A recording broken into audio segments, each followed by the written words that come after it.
Welcome to 2018, Jaiden. Ari, something's telling me people like you more than me. Maybe I'm being irrational. I mean, not to rub it in your face or anything, but it's not called Ari animations. You don't even do anything. I'm the one doing all the animating and work. Don't give me that look. All you do is eat and scream. It doesn't matter or anything.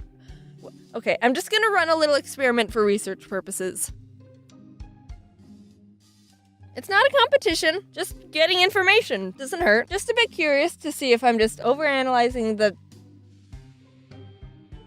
Well, since you all just love Ari so much, why don't we just talk about him?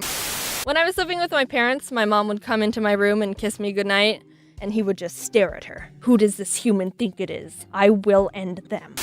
Back when I was 12, I said to my mom, "Mom, can we get a bird? I really, really, really like birds. Have you seen that one video of a bird in a rabbit costume? It's pretty great." And she said, "Okay, you can get a bird when you move out." Wait, but... At the passport place, we walked up to the desk, and the first thing they said was, "So both parents are present, correct?" Actually, he's 1,645 miles away.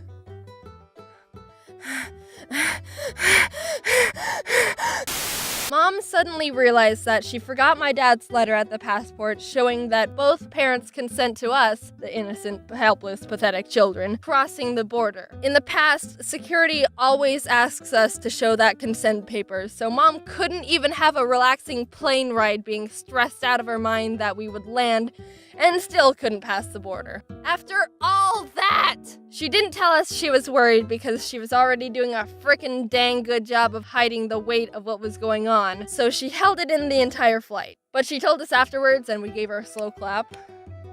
She deserved more, but we were kids. That's all we had. We approached the security booth, gave them our shiny new passports. They looked at my mom, my brother, and me. Have a fun time in Canada. But even though being sick makes you want to just give up on everything because your eyes are red and your head hurts and you're tired all the time, but you can't sleep because your nose is plugged and you can't breathe and everything is agony and life is pain and nothing is worth it in the end, there's some pros that can come from it. Like, you don't have to share anything. Because no one wants to share anything with your disgusting, diseased self. Do you have a pencil I can borrow? I've got a cold. Never mind. Can I have some of your food? I have the flu. Keep it. Do you want to hang out? I'm sick.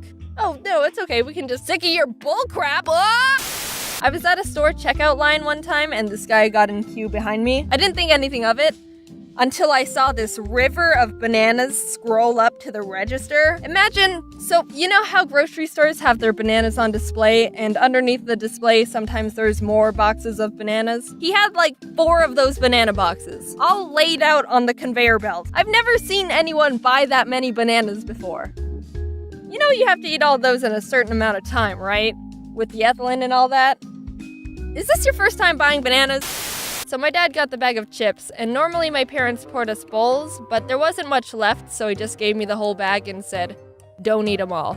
He got 2 cool parent points that day. So one morning, I took off the blanket on his cage and said good morning like I always do. He was excited to start the new day, and I led him out onto my bed. He walked around and quacked a bit, and then took the biggest frickin' poop I've ever seen come out of a bird. What the crap is this, Ari? What the frick? There's no possible way a giant mountain poop can even come out of this 2-ounce bird child's bird hole.